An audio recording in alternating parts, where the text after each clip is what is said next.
may I please ask if it's your first time? Oh my god, this is not going well.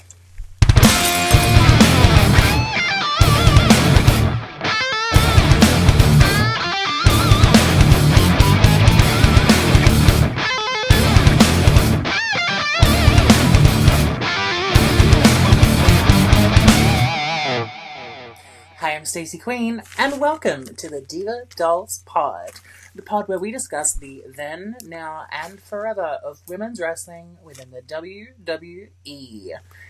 Ow. Hi everyone, how are we doing today? It's currently a Monday morning for us here as this episode goes live, wherever you may be in the world. It might still be a Sunday. Maybe you're listening to this in a couple of days. I don't know what day of the week it is, but I hope you're having a good day.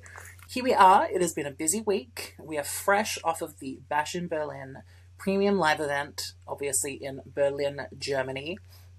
We also had SmackDown take place in Berlin the previous night, and then earlier in the week we had an episode of Monday Night Raw from Providence, Rhode Island. If it's your first time joining us here at the Diva Dolls podcast, may I please ask if you give us a subscribe, a like, a follow.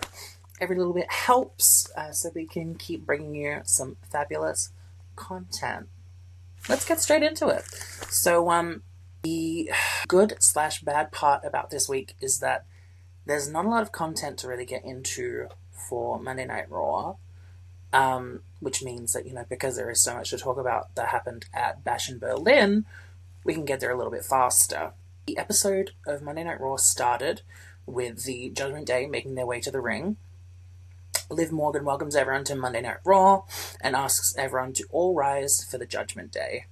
It's honestly, if you have watched any episode of Monday Night Raw from the previous weeks, it's honestly very cut and paste. Like, nothing very exciting happened. They were talking about how they are dominating the Terror Twins. Dominic said that he's going to challenge for the Intercontinental Championship in that tournament that they're doing for Bron Breakker's championship. And then Rey Mysterio suddenly appeared from nowhere, and him and the LWO challenged Dom and the Judgment Day to a match. Cool. Okay. Slay. Love that. It ends up with a match between Judgment Day and the LWO. Liv Morgan interferes and helps Judgment Day get the win. After the match, Rhea and Damian Priest come down to try and get their revenge on the Judgment Day, but it is not successful, and they end up getting beaten up yet again. Can't wait for Bash in Berlin. Next up, we have a women's tag team match, the only women's match on Raw. It is a match between Damage CTRL, Io Sky, and Kairi Sane versus Pure Fusion Collective, Shayna Baszler and Zoe Stark. Backstage before the match, Pure Fusion Collective are being interviewed in Gorilla, and, they're naming all of the people that they've left injured and broken.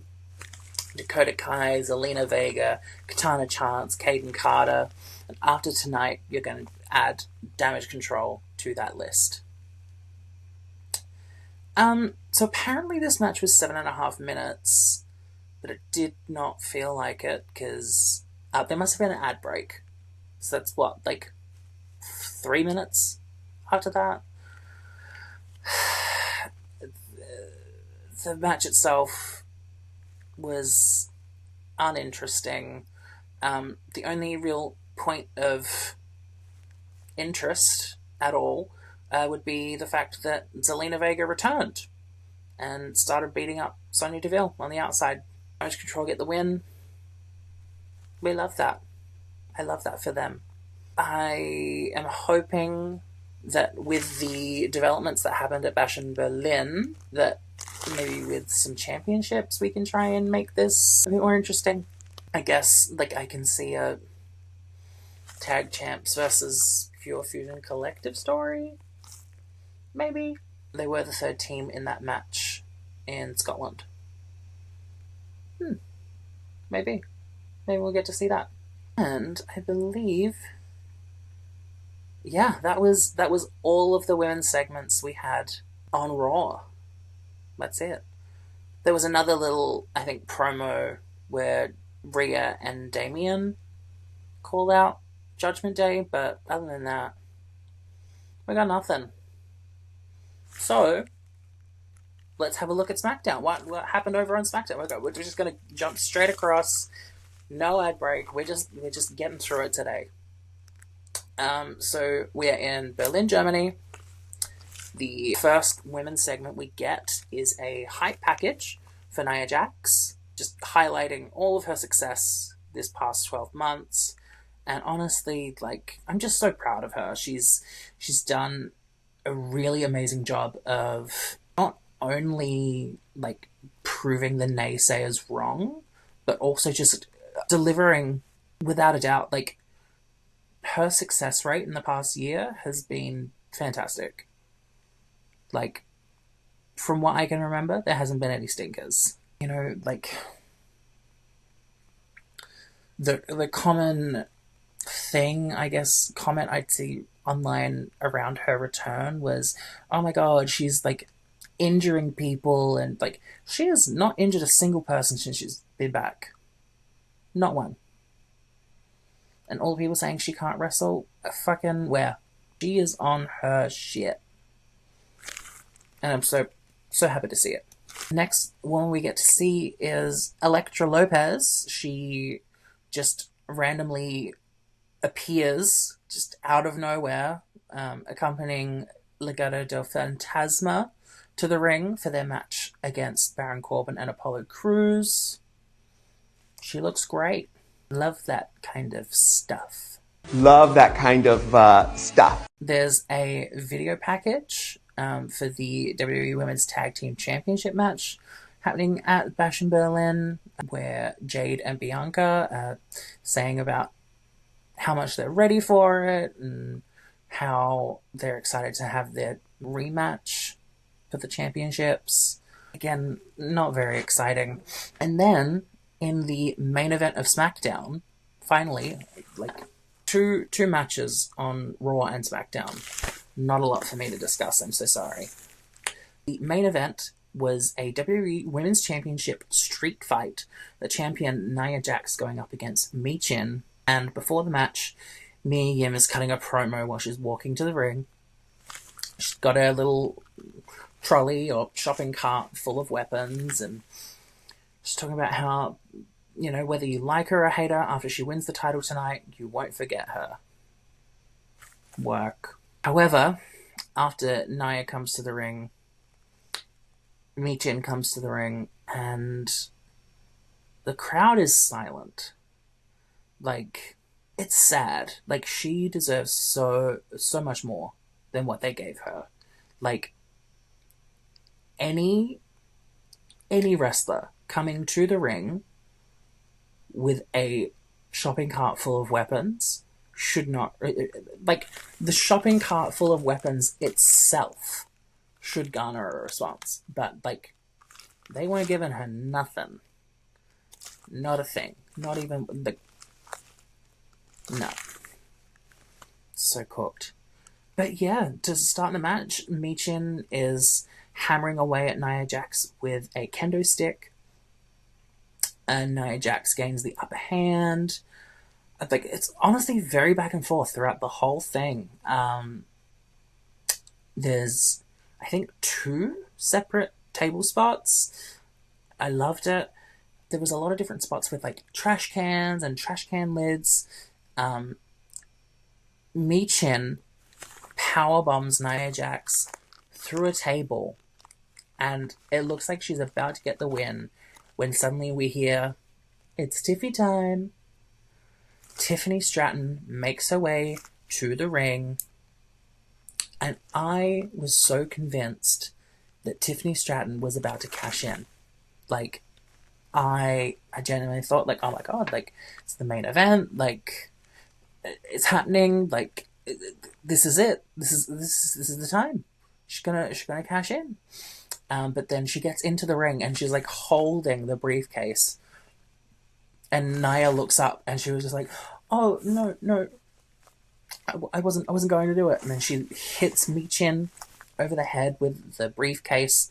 Then suddenly Bayley's music hits and she runs down and makes the save and chases Tiffany Stratton out of the arena.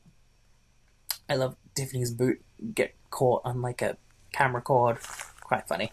But yeah, Bayley is back for the first time since losing her championship to Nia Jax at SummerSlam.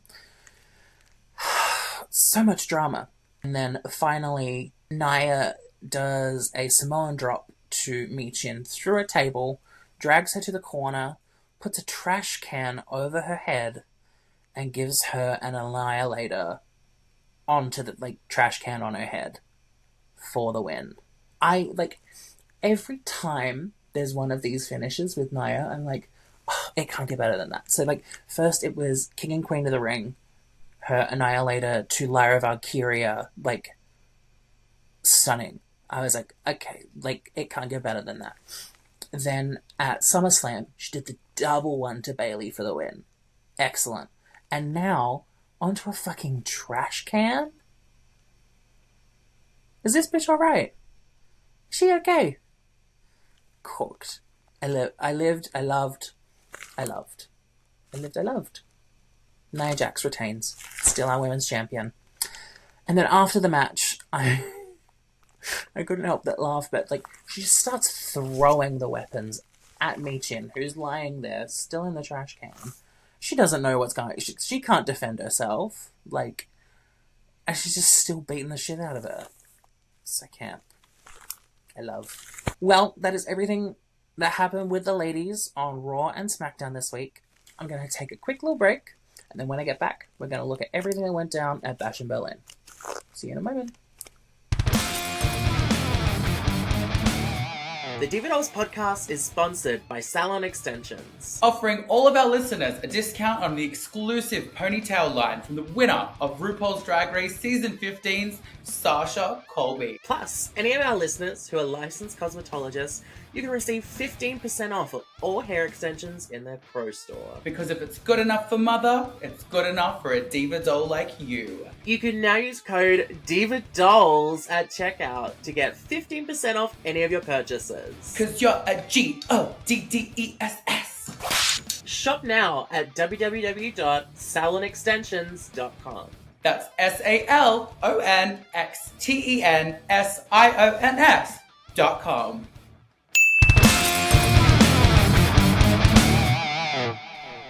And I am back, and we're here to talk about everything that went down at Bash in Berlin. Now, I watched this show 12 hours ago. I was a little sleepy, so I'm doing all of this just from memory, from vibes. If I get something wrong, if I miss something, please forgive me. It's been a day. Since watching it, I slept for 4 hours, got up, went to Father's Day lunch, came home, got in drag to record. So it's going to be a process, all right? Now, this PLE, it had high stakes. Ella obviously was the current Diva Dolls Pod Predictions champion. And as we know, she's on a little sabbatical from the podcast. So I've been clamoring to try and get that title off her hands. And we'll just have to wait and see if I got the job done successfully. So, the first match of the night was the undisputed WWE Championship match between Cody Rhodes and Kevin Owens. Now, I've got to be honest, for the first 10 minutes of this match, I was asleep. I was trying so hard to focus and, wake back up and be like, okay, it's starting, it's fucking 2:30 in the morning, let's watch this match. No. My body was like, honk shoe diva. This is boring, pick it up. Towards the end though, I was hooked. I was locked in. I couldn't wait to see what was going to happen. There was a few spots where I genuinely thought that Kevin Owens was going to win the title. And I was like, yeah, let's do it. Let's put it on him. And the fake outs that they were doing in the storyline with Cody Rhodes' knee being injured, I just genuinely thought, wow, this is it. They're doing it. They're taking the title off of Cody. But no. Cody retained his championship, which is good. That's good. I had that predicted, as did Ella. Ding, ding. Point for each of us. But yeah, really entertaining match. Next up was the WWE Women's Tag Team Championship match. We had the champions, Unholy Union, which is the team of Alba Fire and Isla Dawn, going up against Jade Cargill and Bianca Belair. Now, this was an excellent match. Like, there was a couple of spots, like there was one particular suicide dive that Alba Fire did to Jade Cargill on the outside, which, like, gagged me. And like the match itself was so excellent because we finally, I mean, I know I said that last week we got to see the champions be strong in a match, but like in this match, they were not letting Jade and Bianca get the upper hand. Like they were proving their dominance as a team, as a united front, and like I feel like it was exactly what they needed. Again, I really wish we could have seen more of them as champions, like competing as champions and putting on more excellent matches like this. But unfortunately, wasn't the case. In saying that, you know, it kind of was the typical match that Bianca Belair and Jade Cargill certainly have as a tag team, in that Bianca starts off and then eventually gets the hot tag for Jade Cargill to come in. They run wild. And then they hit their duo finisher, Jade Cargill with the pin. 2-time champions. They have won the championships back, which Ella and I did not predict, so no points to either of us. And Ella's wild card was that there would be tension between the two of them. No such thing. They're just strength to strength. So, bow. No points there. The third match of the night, which I think might have been my match of the night. Oh, I don't know. There were so many good matches. Like, I'm genuinely struggling to decide what my favorite match of the night was. But it was the strap match between Drew McIntyre and CM Punk. And I can tell you what my highlight of this match was. It was CM Punk in his cute little white trunks. We were getting to see CM Stump, CM Lump. We were blessed this evening. No more horny on main. The match itself was so good. I know we recently, I say recently, it was a couple of months ago, but we looked at a strap match between Sable and Luna Vachon. And that match was my first kind of look at a strap match. And this was like excellent. I feel like there was such... It was so good having the serious storyline, like blood, feud, hatred between the two of them, but then also like with a fun, silly, campy comedy twist of like having to go around and like flag each turnbuckle in the corner. Like it was just so good. I really enjoyed it. I don't even know where to begin with in terms of highlights. Like I think my highlight was just, you know, to finish the match instead of one person quickly going around trying to tap each corner. Like CM Punk would give Drew a GTS, tap one, come back, give another GTS, next corner, and just really made sure that he was down for the count. Like it was just so good. I loved CM Punk wins. We both got a point for that one. So it's currently 2-2. See what happens. The fourth match on the card was the mixed tag team match. We had the Terror Twins, Rhea Ripley and Damian Priest, going up against Liv Morgan and Dominic Mysterio. I almost said Rey Mysterio. It was not Rey Mysterio. It was Dominic Mysterio. As expected, another great match. This one was probably the least serious of all of them, just in terms of like I don't want to say comedy, but like the spots of, you know, Rhea Ripley strangling Dom between her legs in the corner, and like just, of course, the Judgment Day came down to try and interfere. But I want to give props to Liv Morgan. There was this one move where like it kind of looked like she was setting up Rhea for a riptide, but then flipped it into like a crucifix pin. It looked really sick. But at the end of the day, the Terror Twins took the win. And Rhea Ripley got her, I think as she called it, the pretzel pin on Liv Morgan. So hopefully that means that we'll get another match between the two of them for the Women's World Championship. And that's a point for me. Ding. Unfortunately, my wild card pick was that Rhea Ripley would do the Riptide to Dominic Mysterio, and that did not happen. But it's fine. I'll accept it. It's all Gucci. Ella, however, unfortunately chose Liv Morgan and Dominic Mysterio to get the win, and they did not. And finally, we had our main event for the World Heavyweight Championship, Gunther versus Randy Orton. The crowd were, like, insanely into this. I think my highlight was the crowd doing the fucking Mexican wave. I don't think I've ever seen a WWE crowd on camera doing the Mexican wave. I know that we did the Mexican wave when we went to Elimination Chamber, but I think that was before the show went live. I think that was just like while we're in the stadium waiting for the show to go on. But yeah, like they were so into it. They were singing along to the entrance themes, singing during the match, chanting, like, and they were like cheering for both Gunther and Randy. I loved it.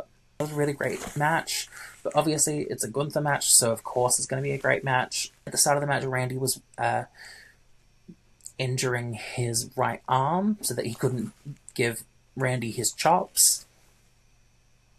And yeah, just great psychology.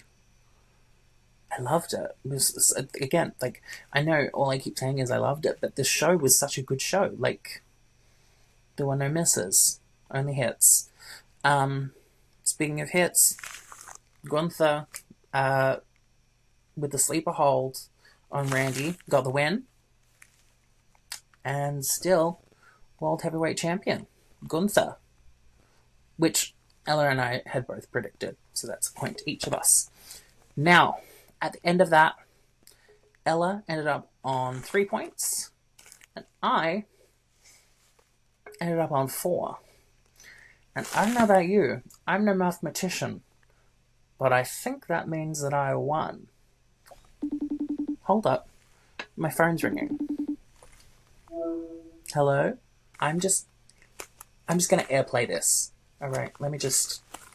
I would like to congratulate the new Diva Dolls Predictions Champion, Stacy, on her Bash in Berlin win.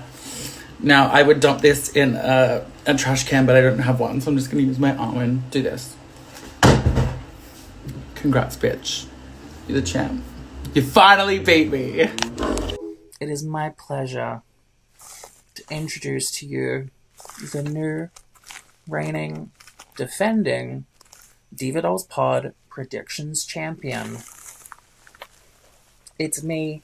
It's Stacy Queen. And it feels so good.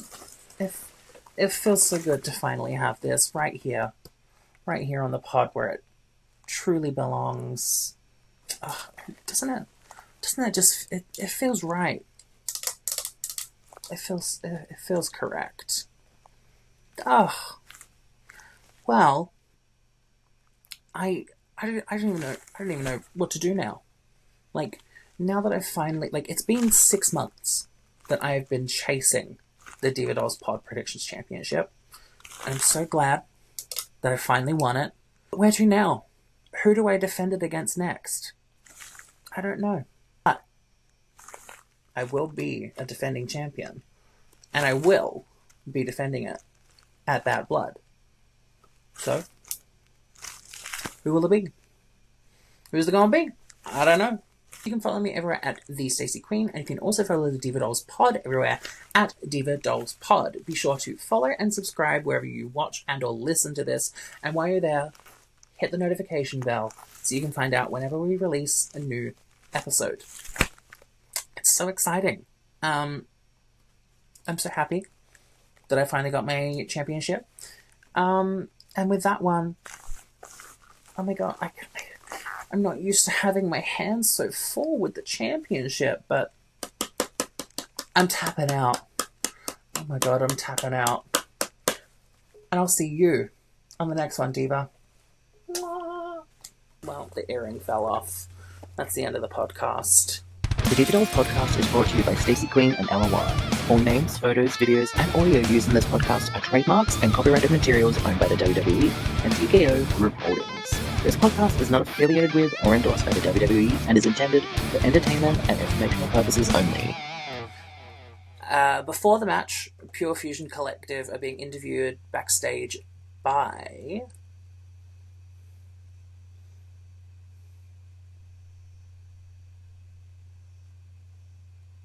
I literally can't think of her name. I can see her. Not Jackie Redmond. The other one.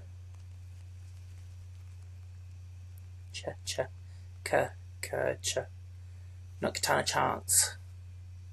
What is it?